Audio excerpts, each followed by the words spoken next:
12 October 2005ला RTI हा कायदा आपल्या देशात अंमलात आलाय आणि माहिती अधिकार हा जवळजवळ 100 देशांमध्ये आहे, वेगवेगळ्या प्रकारे आहे.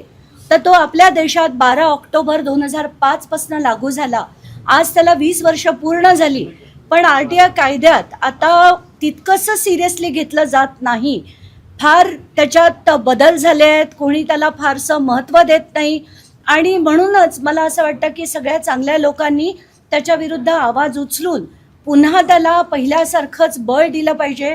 कारण जर खरी लोकशाही आपल्याला हवी असली तर त्याच्यात आपल्याला माहितीचा अधिकार हा नागरिकांना पूर्णपणे असावा, ही त्याच्या मागची भावना आहे. तर म्हणून आज पुण्याच्या कार्यक्रमात विजयदादा कुंभार यांनी आज हा कार्यक्रम घेतलाय. तर त्या कार्यक्रमाला मी आणि सर इथे उपस्थित आहोत आणि मला असं वाटतं की हा कायदा पुन्हा पूर्ववत पूर्ण ताकदीने करण्यात यावा, यासाठी आम्ही आता मागणी धरणार आहोत. ताई, पुण्यामध्ये निलेश गायवळ प्रकरण मागच्या काही दिवसांपासून सातत्याने गाजताना पाहायला मिळते. वेगवेगळ्या राजकीय नेत्यांचे फोटोज आहेत, पण हे सगळेच राजकीय नेते म्हणतात की आमच्यासोबत कोणी येतं फोटो काढतं, आम्ही कसं काय त्यांच्यासोबत असू. मग मला एक कळत नाही की सगळ्या गुंडांच्या बरोबर ह्या सगळ्या राजकीय नेत्यांचे फोटो कसे असतात. कराड बरोबर बघितलं, गायवळांबरोबर बघितलं, सगळेच्या सगळे झाडून राजकारणी त्यांच्या बरोबर असतात. मला हाच प्रश्न पडतो की असं प्रत्येक वेळेस का होतं. कारण राजकारणात यांना गुंड हे सगळ्यांनाच लागतात, वेगवेगळ्या पद्धतीने लागतात आणि हेच जर सगळं बंद करायचं असेल ना तर राजकारणाचं खरंच एक चित्र बदलण्याची गरज आहे. पण तो कुठलाही राजकारणी करत नाही, कारण त्यांना दहशत निर्माण करून, भीती निर्माण करून लोकशाहीत आपल्यावर राज्य करायचं आहे. आता घायवळ प्रकरणात आपण बघितलं, आधी तर पुणे पोलीस आयुक्त यांनी सुद्धा ती बंदुकीची परवानगी रद्द केलेली असताना त्यांना जी दिली गेली तर ती कोणामुळे दिली गेली, तर आपले गृहराज्यमंत्री जर ती परवानगी देतात तर हे काय चाललंय असा प्रश्न उठतो. पण आता कसं आहे, मग सारवासारव होते, मग त्याची आम्ही चौकशी करू, मग ती परवानगी दिलीच नाही असं सांगितलं गेलं. रोजचे तमाशे आहेत आणि आपण जनतेने हे रोज तमाशे बघत राहायचे, असंच काही सत्ता चित्र तयार झाले. एकीकडे पुण्याचा हा बिहार होत असताना काही नेते मात्र काहीतरी विधान करतात आणि त्यामुळे हिंदू मुस्लिम आणि ह्या सगळ्या गोष्टी होतात. प्रश्न मार्गी लागायचे राहत नाहीत, वेगळे प्रश्न समोर येतात. संग्राम जगताप म्हणाले की दिवाळीची खरेदी फक्त हिंदू बांधवांकडूनच करा, मग त्यांना राष्ट्रवादीने नोटीस जारी केली. हे सगळं दुर्दैव आपल्या देशाचं हेच आहे की सगळेच जण धर्माच्या बेसिसवर पहिलं ते विभाजन झालं की हा पक्ष हिंदुत्ववादी, हा पक्ष सेक्युलर, आणि त्यानंतर जे होत गेलंय ते अगदी थेट बिहारसारखं महाराष्ट्राची परिस्थिती. मी असं नाही म्हणणार की फक्त बीड आणि पुणेच आहे, पूर्ण महाराष्ट्राची परिस्थिती अतिशय बिकट होत चाललेली आहे. भ्रष्टाचार अमाप झालेला आहे. सगळ्या त्यांच्या यंत्रणा आहेत त्या फक्त वरून फोन आला तरच काम करतात आणि हे आपलं नागरिकांचं दुर्दैव आहे आणि त्यासाठी आपल्या सगळ्यांना लढायचं आहे. पण कसं लढायचं, काय लढायचं, मला असं वाटतं की विजय कुंभार आणि महेश झगड्यांसारख्या लोकांनी एकत्र बसून आता आपल्याला ठरवायला हवं की या देशाला पुढची दिशा आपल्याला चांगली देण्याची गरज आहे. एकमेकांवरती या सगळ्या प्रकरणात, गायवळ प्रकरणात राजकीय नेते एकमेकांना लक्ष करतायत. काल गृहमंत्री मुख्यमंत्री देवेंद्र फडणवीस पुण्यामध्ये होते. ते म्हणतायत की त्यांना पासपोर्ट आम्ही दिलाच नाही, तो कुठल्या सरकारमध्ये आला, महाविकास आघाडीच्या सरकारमध्ये पासपोर्ट दिला. एकमेकांवरती ढकलण्याचं काम सुरू आहे. प्रत्येक एकतर राजकारणात होतंय काय हेच कळत नाही.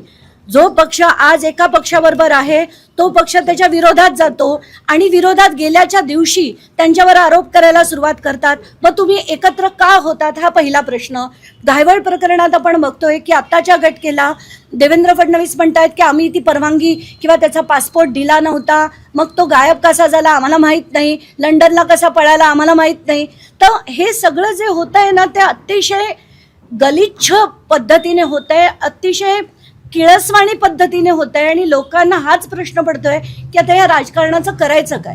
प्रॉपर पोलिसिंग होतंय का असं वाटतंय का? पोलीस दबावामध्ये आहेत का? कारण का या सगळ्यामध्ये दंगेकरांनी आरोप केला की या सगळ्या पोलिसांना हाताशी धरून हे सगळे राजकीय नेते हे सगळे कामकाज. मला एकच प्रश्न विचारावा असं वाटतो की महाराष्ट्रातलं पोलीस खरंच काही काम करतंय का. कारण मला आता जर आपण चोरीचं एखादं प्रकरण घेऊन पोलीस स्टेशनला गेलो, कोणावर अत्याचार झाले म्हणून घेऊन गेलो, पोलीस काडी मात्रही काही काम करत नाही. पण वरनं फोन आले, राजकारण्यांचे फोन आले, आमदाराचे फोन आले, मंत्र्याचे फोन आले, तर तेच पोलीस काम करताना दिसतात. पण लोकांसाठी पोलीस यंत्रणा काम करत नाही. आणि म्हणूनच मला खरंच आता असं वाटतं की काहीतरी फार मोठा बदल घडून पोलीस यंत्रणांना काम करण्यास जर आपण भाग पाडलं तरच याच्यातनं काहीतरी नवे दिवस येतील. कारण आत्ताच्या घटकेला मी बघते ना, ते so called anti corruption bureau यांची कामं काय, तर 5,000ची लाच घेताना पकडणं, रंगे हात पकडणं, 10,000ची लाच घेताना रंगे हात पकडणं. अँटी करप्शन ब्युरो हे स्कॅम्स इन्व्हेस्टिगेट करतच नाहीत. ACB काय, EOW काय, CBI काय, या सगळ्या यंत्रणा फक्त कॉलवर काम करतात.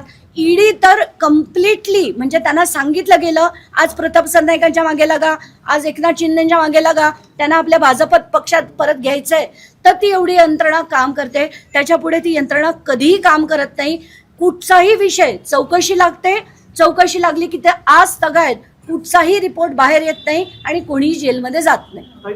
कबुतरांचा पण विषय समोर आलेला आहे. आता धर्मगुरू सुद्धा याच्यामध्ये उतरले, शस्त्र हातात घ्यावं असं त्यांनी वादग्रस्त वक्तव्य केलं. मला फक्त एकच कळतं, सायंटिफिकली जर आपण बघितलं तर कबुतरांच्या इन्फेक्शननी, म्हणजे त्याचं लंग इन्फेक्शन होऊन, क्रिप्टोकोकॉसिस होऊन, त्याच्यात अनेक बॅक्टेरियल इन्फेक्शन होऊन, फंगल इन्फेक्शन होऊन लंग्सला त्रास होतो, एवढं मला कळतं. म्हणून मी खरं तर जैन धर्माच्या सगळ्या चेस्ट फिजिशियन्सना विनंती केली होती की तुम्ही जाऊन तुमच्या धर्मगुरूंना समजवा की हे चुकीचं आहे.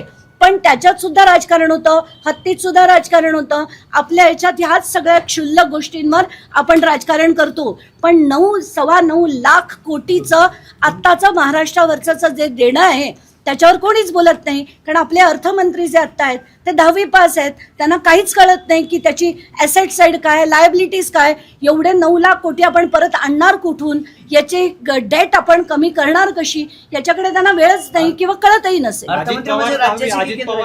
मी राज्याच्या अर्थमंत्र्यांबद्दल बोलते. महाराष्ट्र हा स्वित्झर्लंड इतका मोठा आहे, तो स्वित्झर्लंड देश आहे, महाराष्ट्र राज्य आहे, त्याच्या एवढं मोठं असताना महाराष्ट्राचे जे अर्थमंत्री आहेत ते 10वी पास आहेत. मला त्यांच्या शिक्षणाबद्दल टीका करायची असं नाही, पण अर्थकारण त्यांना खरंच कळतं का, हा त्यातला मूळ प्रश्न आहे. काही एका बाजूला आपण जर पाहिलं तर हे गायवळ प्रकरण तर आहेच आहे, पण दुसऱ्या बाजूला महाराष्ट्रातला जो सगळा ओल्या दुष्काळाची जी परिस्थिती ओढवली, आगामी काळ हा सगळा दिवाळी आहे, सण आहेत, खरंच या शेतकऱ्यांपर्यंत मदत पोहोचेल का नाही अशी देखील शक्यता वर्तवण्यात येते.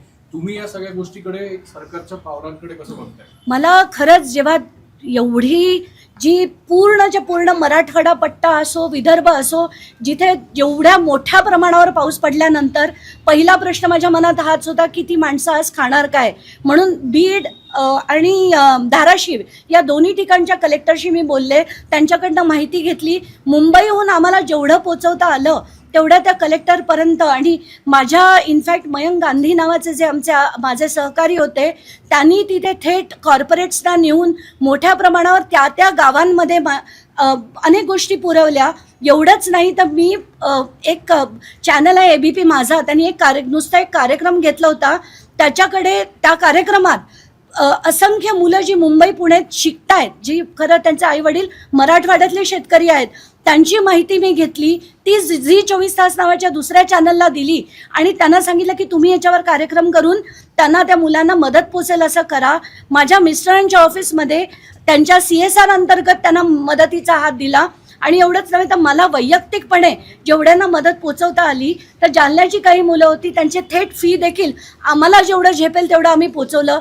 कारण मुलांना शिकण्याची गरज आहे, शेतकऱ्यांना आधार देण्याची गरज आहे. आत्ताचं सरकार नुसतं त्यांच्याकडे मतं फोडण्यासाठी पैसा आहे, त्यांच्याकडे राजकारणी फोडण्यासाठी पैसा आहे, पक्ष फोडण्यासाठी पैसा आहे, पण शेतकऱ्यांना देण्यासाठी पैसा नाहीये. हे दुर्दैव आहे महाराष्ट्राचं. काही बीड कारागृहाचे अधीक्षक असलेले पेट्रेस गायकवाड यांनी कैद्यांना धर्मांतर करावं म्हणून मारहाण केली असा तिथल्या कैद्यांचा आरोप आहे. नाही, मला आत्ताच्या घटकेला त्याची माहिती नाहीये, त्यामुळे उगाच मी बोलणार नाही, पण माहिती घेऊन मात्र नक्कीच. निलेश गायवळ संदर्भात एक ब्ल्यू कॉर्नर नोटीस जारी केली. काही त्याला धरूनच हा प्रश्न आहे. काल रोहित पवारांनी पत्रकार परिषद घेतली, त्याच्यामध्ये काही व्हिडिओ त्यांनी दाखवलेले आहेत ज्याच्यामध्ये मुख्यमंत्री सचिन घायवळचं नाव घेत आहेत, जो गुंड निलेश घायवळ. हो, तो व्हिडिओ मी देखील ऐकला. आणि त्याच्यात अगदी माननीय, अगदी आपण कार्यक्रमाला सुरुवात करतो तेव्हा जी यादी वाचतो त्याच्यात मुख्यमंत्री त्यांचं नाव घेतात. आणि आज हाच व्यक्ती म्हणजे जे झालंय ते सगळ्या महाराष्ट्राच्या पुढे आहे आणि आत्ताच्या घटकेला तो फरार आहे. तर हे सगळं बघताना अतिशय वेदना होतात की आपले मुख्यमंत्री जे आता गृहमंत्री पण आहेत ते जर अशा लोकांना पाठिंबा देत असतील अतिशय वाईट पद्धतीने. मला तर म्हणजे खूप धक्का बसलाय आणि मला राग येतो या सगळ्या गोष्टींचा, बघून सुद्धा संताप होतो. थँक्यू.